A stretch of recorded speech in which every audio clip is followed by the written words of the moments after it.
Mas, antes de eu começar a me apresentar, deixa eu apresentar essa moça linda que veio comigo, né? Que é minha esposa, Dona Rafaela, que estamos casados há 10 anos, completamos 10 anos de casado. No último dia 9, há 10 dias atrás, a gente celebrou aí 10 anos de casamento. E a gente tem firmado essa parceria e esse companheirismo desde 2010, quando a gente decidiu namorar. Então, são 13 anos juntos, de muitas histórias, muito aperreio, né? Mais da parte dela, de que... Mas eu estou muito feliz em estar aqui. A única coisa que me constrange é o camarada aqui com a camisa do Santa Cruz, né? Eu confesso que ainda mais depois de ontem, difícil. Ser essa vida de rubro-negro é complicado. Mas assim, tirando todos os defeitos e todas as distrações, a gente vai refletir um pouquinho. Quando o Ediel conversou comigo há um mês atrás, né? Ele falou comigo sobre essa série e ele tinha pedido para eu pregar, né? Escolher um tema para pregar. E o primeiro que eu tinha pedido foi os pobres e o reino dos céus. Aí eu ia falar disso. Mas calhou de eu estar viajando nesse domingo e não ter como estar aqui. Mas aí não, eu falo sobre humildade e justiça. Se você pegar o capítulo inteiro de Mateus, por exemplo, as bem-aventuranças, é tudo muito ligado. Então é difícil você desassociar um bem-aventurado do outro, né? Então, assim, as bem-aventuranças, elas são muito coesas, assim. Então, é como se fosse essa tela que está na janela aqui. Se eu cortar ali, ela vai ficar solta por um tempinho, mas depois ela começa a se desprender. Então, é tudo uma teia. Então, as bem-aventuranças, as pessoas que são o assunto principal da bem-aventurança é uma teia. Então, não tem como a gente falar sobre pobre do espírito sem falar sobre o nosso.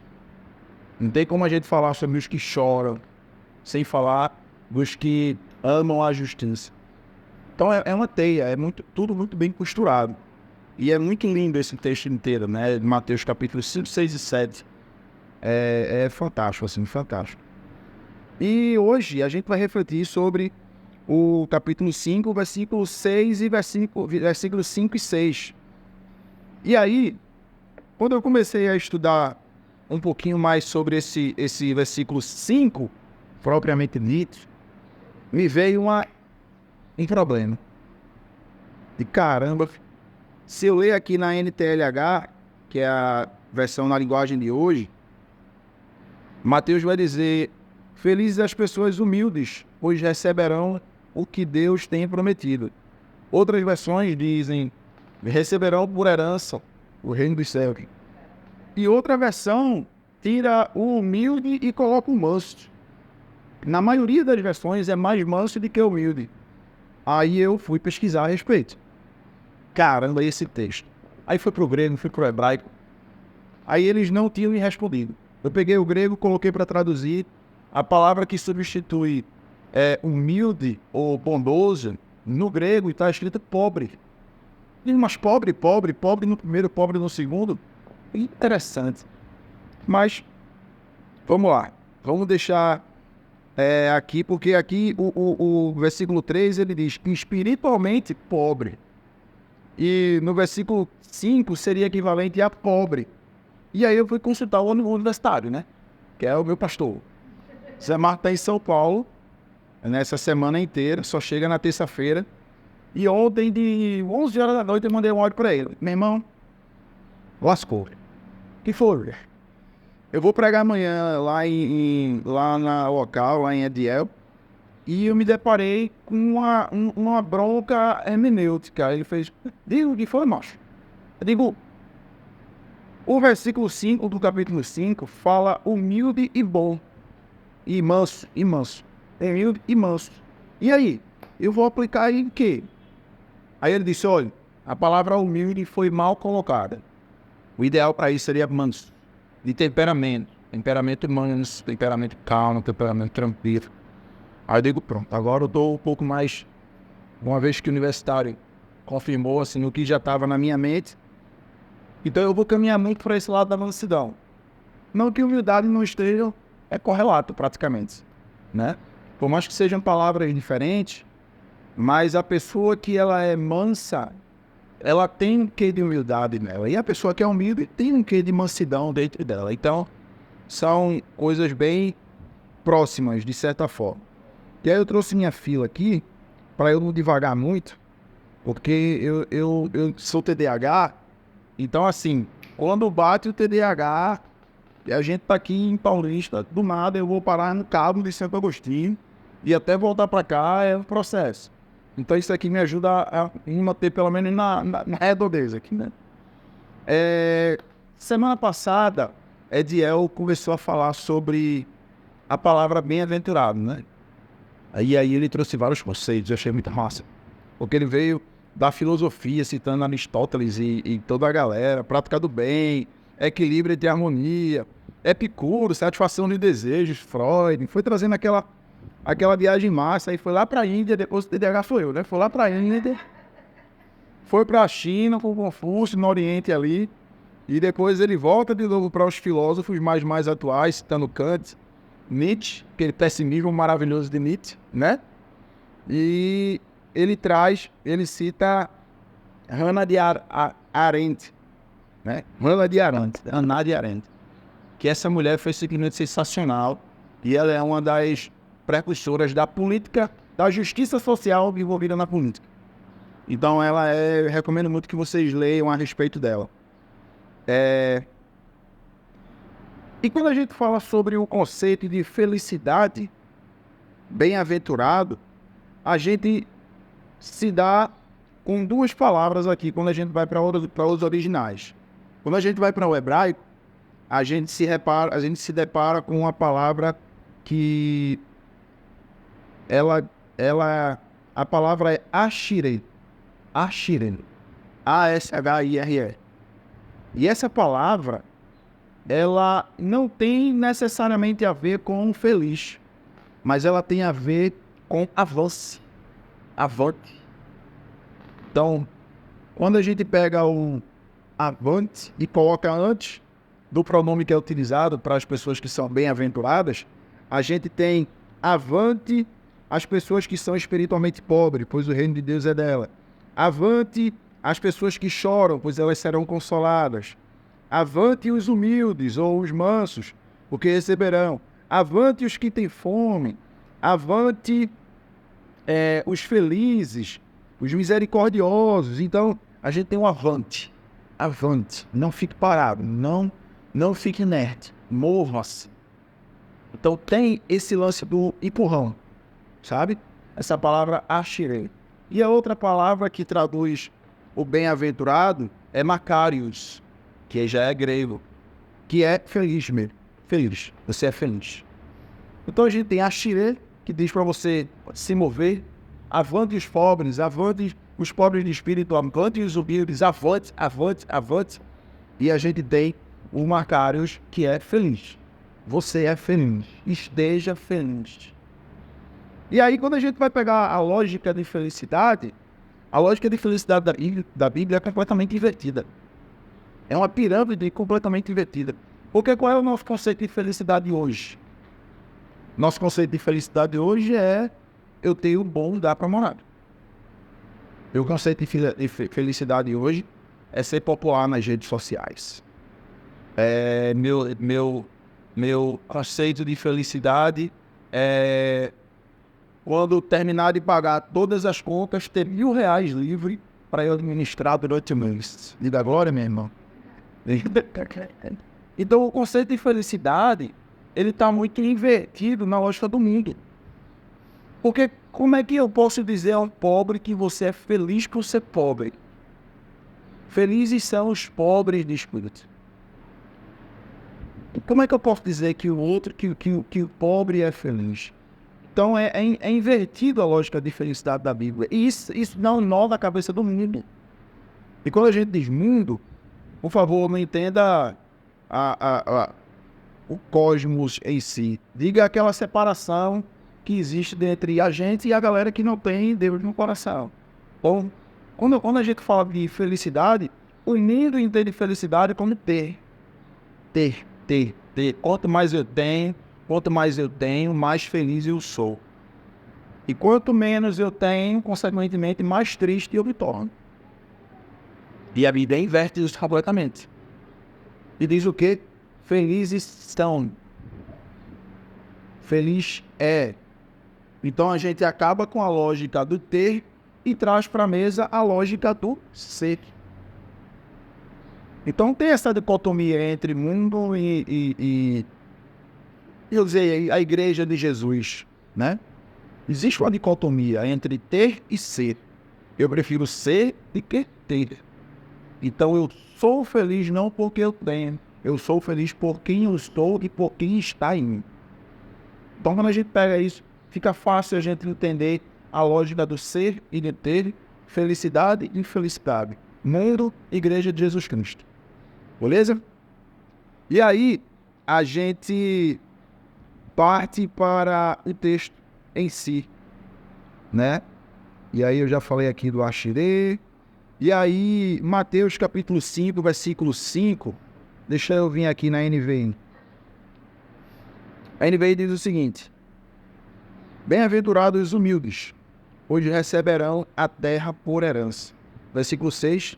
Bem-aventurados os que têm fome e sede de justiça, pois serão satisfeitos. Vamos se pegar agora no versículo 5. E vamos tirar a palavra humilde e colocar a palavra mansidão.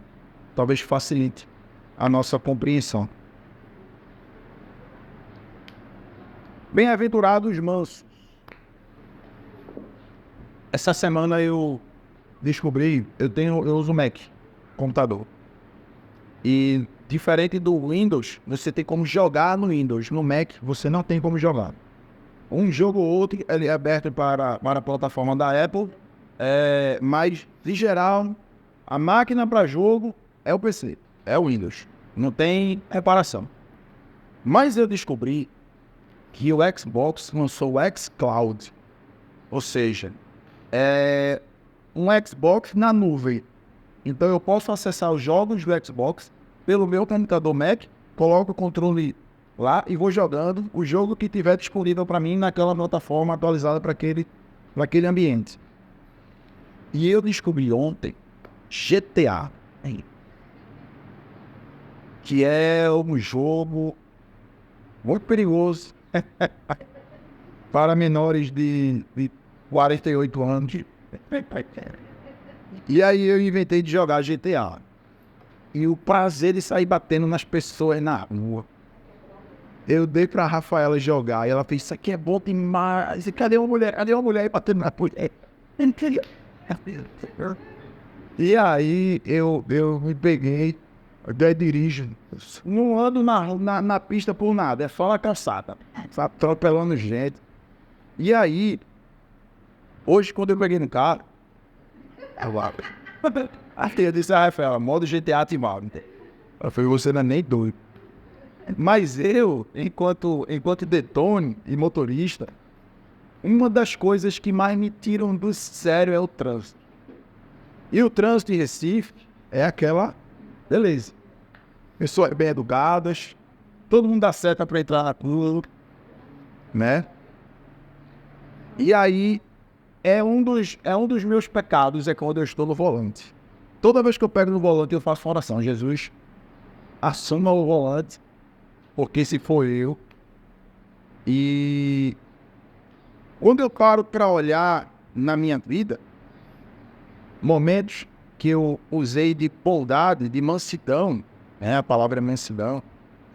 Tem alguns, mas geralmente esses momentos de mansidão vêm depois de um momento de estresse muito grande. E eu estava me lembrando esses dias, na época que a gente morava lá no Curado, que do lado do nosso prédio tinha um outro prédio que o cara do térreo tinha uma puxada e tinha um gatinho que tinha entrado e tinha feito cocô no terraço dele. E esse cara pegou um pedaço de pau e saiu correndo atrás do gato. E aí eu tive dúvida. Desci do carro e fui pra cima do cara. Você tá dando ordem. Rafaela vai atrás de mim. Poxa, eu tô assistindo, não sei o que lá. Aí o cara começa a argumentar. esse gato toda vez entra aqui, caga no meu terraço, não sei o que, não sei o que. Aí eu... O que é que eu posso fazer para lhe ajudar? Por que você não adota ele? Rafael olhou para mim e fez... E agora, mais um pouquinho ia dar no cara. Olha, eu compro uma tela para o senhor, para colocar aqui. Eu compro uma caixinha de areia para querer. Terminou o cara me abraçando, apertando minha mão. Eu indo para casa, ele ficando na casa dele. Espero que ele não tenha feito mais nada com o gato, porque até então eu não sei. Outra vez foi quando eu estava estacionando o carro. Eu estacionava o carro sempre no mesmo lugar.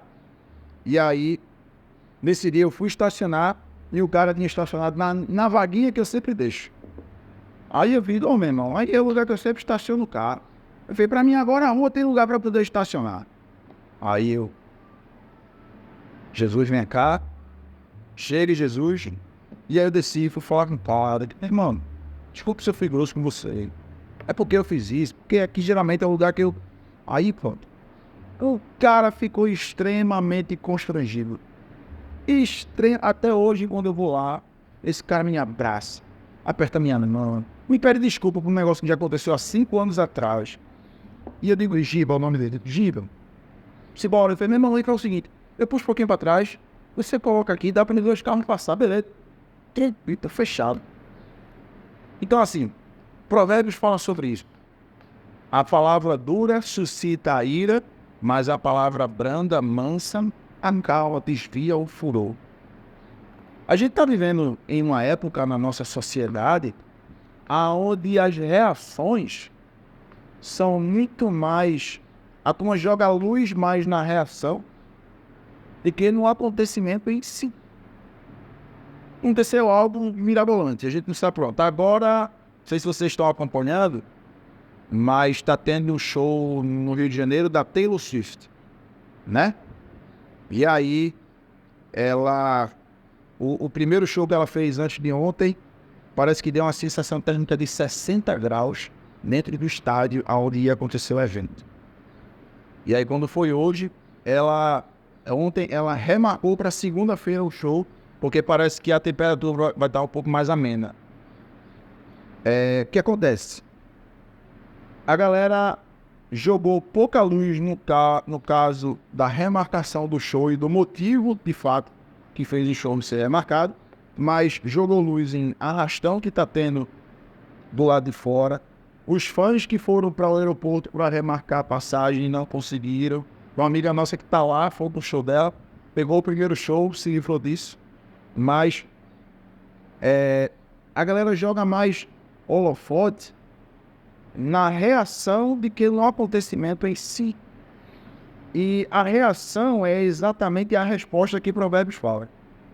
A palavra dura suscita a ira, mas a palavra branda desvia o furor. Eu nem sei o que foi o motivo. Provérbios não fala qual foi o motivo da confusão para que tenha uma palavra dura ou uma palavra branda. Mas joga a luz no pós.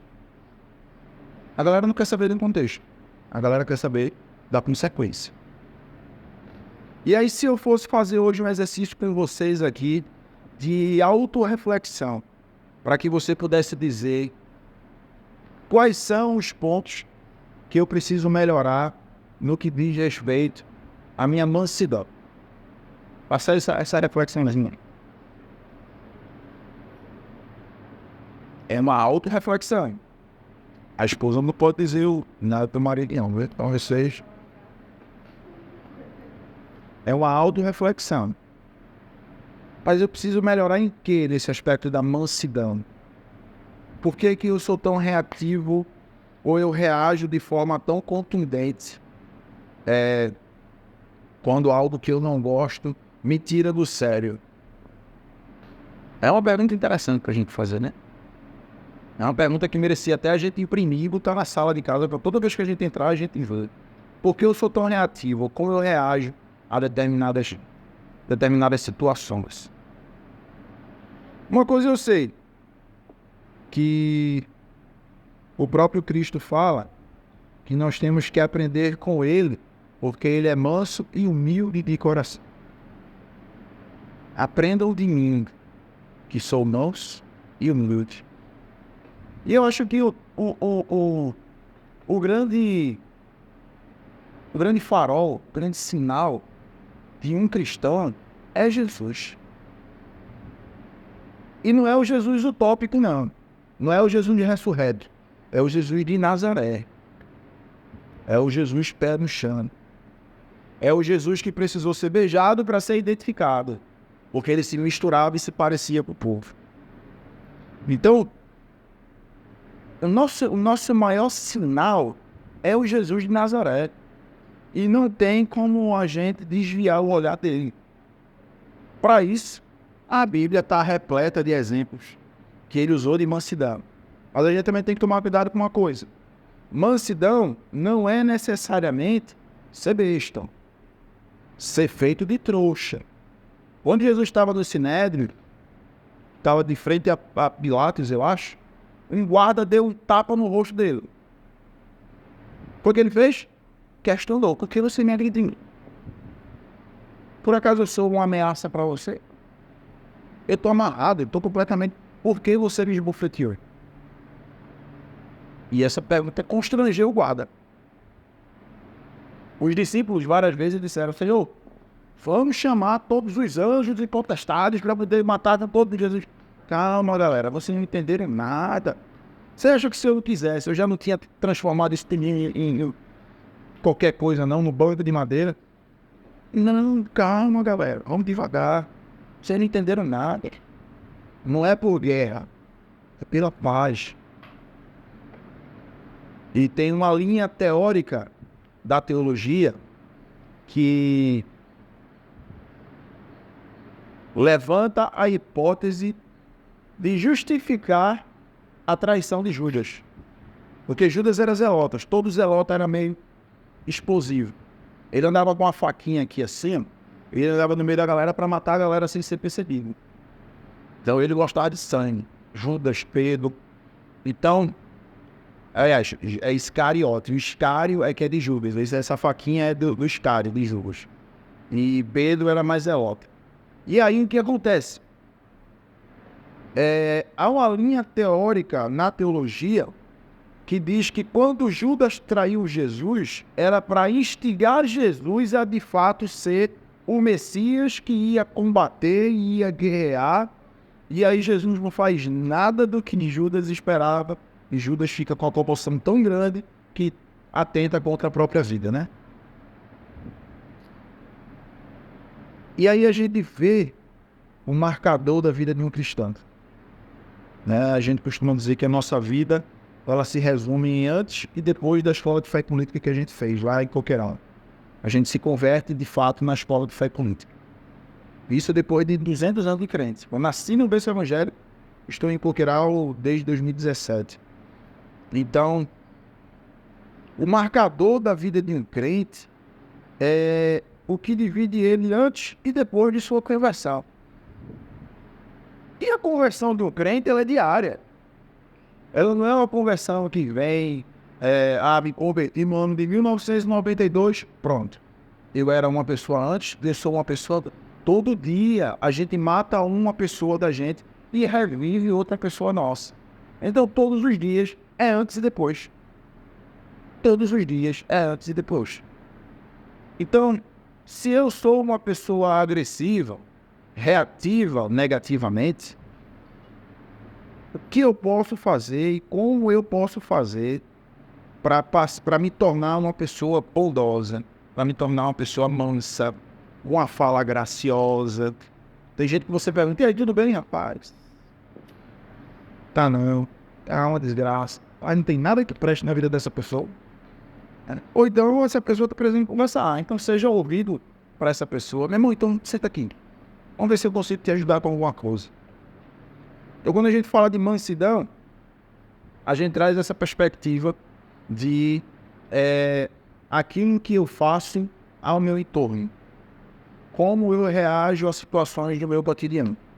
E quando a gente vai falar sobre fome e sede de injustiça, aí aqui eu precisaria de pelo menos mais 1 ou 2 horas para a gente falar a respeito. Porque justiça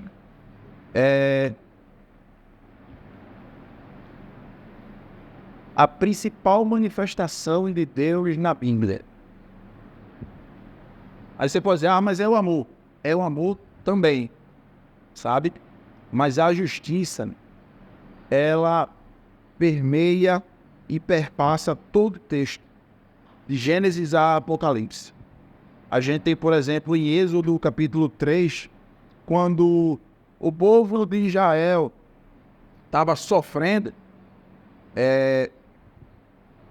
e o escritor fala que Deus viu a aflição do povo, ouviu o clamor do povo, sentiu as dores, entendeu a necessidade e desceu. Isso está em Êxodo capítulo 3, acho que no versículo 8, se não me engano. Eu vi a aflição do meu povo, eu ouvi o seu clamor, eu entendi a sua necessidade, eu senti a sua face, a sua dor, por isso eu desci. O povo estava sendo feito escravo e explorado, e aí o escritor traz esse relato. A gente vai para os profetas, todos os profetas, todos sem exceção, eles falam de justiça. Todos. Não tem um profeta que não fale, afinal de contas, esse era o papel do profeta, denunciar as injustiças. E aí eu pego Isaías capítulo 1, por exemplo, que é um dos textos que eu mais gosto, que é quando o povo de Israel, aquele povo que estava sofrendo, que Deus ouviu, sentiu, viu e desceu, é o mesmo povo que está afligindo outros povos, que está completamente desviado, e Deus olha para esse povo e diz: eu não recebo conta de vocês. Suas mãos estão sujas de sangue. Vocês são pessoas iníquas. Vocês, quando me falarem, quando estenderem as mãos, eu vou fechar os meus olhos. Quando clamarem, eu vou tapar os meus ouvidos. O incenso de vocês fedem. Fedem. Por quê? Porque vocês são pessoas dadas à injustiça. Mas não para por aí o texto. Deus continua olhando para a galera e dizendo: mas arrependam-se. Voltem. Ainda que o pecado de vocês seja mais sujo que puder, eu vou transformar suas vestes brancas, limpas. Eu vou limpar as suas vestes. Eu vou purificar vocês. Voltem. E durante toda a Bíblia, a gente vê o povo que se desvia e volta, se desvia e volta, se desvia e volta, até Jesus chegar. E Jesus chega e estabelece agora um limite padrão de reino dos céus. E quando esse texto fala, bem-aventurados que têm fome, sede de justiça, fome e sede são necessidades básicas para que o humano sobreviva. E aí vem o sede de justiça. A justiça está ali. Mas o que mais chama a minha atenção é fome e sede. Porque fome e sede são coisas que a gente não consegue viver. A gente não consegue viver sem comida. A gente não consegue viver sem bebida, sem água. Isso tem que ser uma flecha no alvo da vida do crente. Fome e sede e justiça. Se nós, enquanto cristãos, seguidores de Jesus, não tivermos fome e sede de justiça, o reino de Deus nunca vai ser estabelecido. Nunca vai ser estabelecido. Isso depende de mim, depende de você. E tal qual uma necessidade fisiológica. Tem que ser essa mesma necessidade de vida e morte em relação à justiça. É por isso que eu digo que a justiça é o principal marcador da Bíblia. Porque sem fome e sede a gente não sobrevive de comida ou de água. E sem fome e sede de justiça, o reino de Deus não é estabelecido. E o reino de Deus é estabelecido através da minha vida e da sua vida. Por onde quer que nós passarmos, aonde nós colocarmos os nossos pés, o reino de Deus tem que ser estabelecido. Paulo já fala isso em Coríntios: eu sou embaixador, eu sou representante do reino de Deus aqui na terra. O que é o reino de Deus? O reino de Deus é um modelo perfeito, aonde não há, a gente acabou de cantar sobre isso, né? Teu reino é sempre eterno, firmado em misericórdia, justiça e igualdade. A justiça está aqui. É um tripé. Paulo fala sobre justiça. Né? O que é justiça? Paz, alegria. Como é? Esqueci agora. Alegria no Espírito. Paz, justiça e alegria no Espírito. Paz, justiça e alegria no Espírito. Isso. Então, a justiça está. Aonde é a justiça? Amor. No final das contas, o amor acaba sendo o filho da justiça. A gente tem que entender que o nosso chamado é para estabelecer o reino de Deus na terra. Esse reino já foi estabelecido. Na verdade, nosso chamado não é para estabelecer, nosso chamado é para dar continuidade a esse reino. Porque esse reino já foi estabelecido. O reino de Deus chegou. Quando Cristo veio, ele trouxe consigo o reino de Deus. Mas as pessoas só serão bem-aventuradas, só serão felizes, se os marcadores dessas bem-aventuranças forem bem estabelecidos no nosso dia a dia. Não só para com a gente, que somos bem-aventurados, mas fazer de outras pessoas bem-aventuradas. A gente vai estudar ainda um bocado pela frente, né? Eu vou acompanhar, mesmo que à distância, através do podcast, essa série que é fundamental e acho que acertou na mosca, Ediel, quando veio com essa série dos bem-aventurados, que a bem-aventurança ela não atinja somente você, mas que a bem-aventurança atinja as pessoas que estão ao seu redor. Porque não adianta nada eu ser bem-aventurado na salinha da minha casa. Eu sou bem-aventurado porque sou pobre de espírito. Sou bem-aventurado porque eu sou manso. Eu sou bem-aventurado porque eu tenho fome de ser...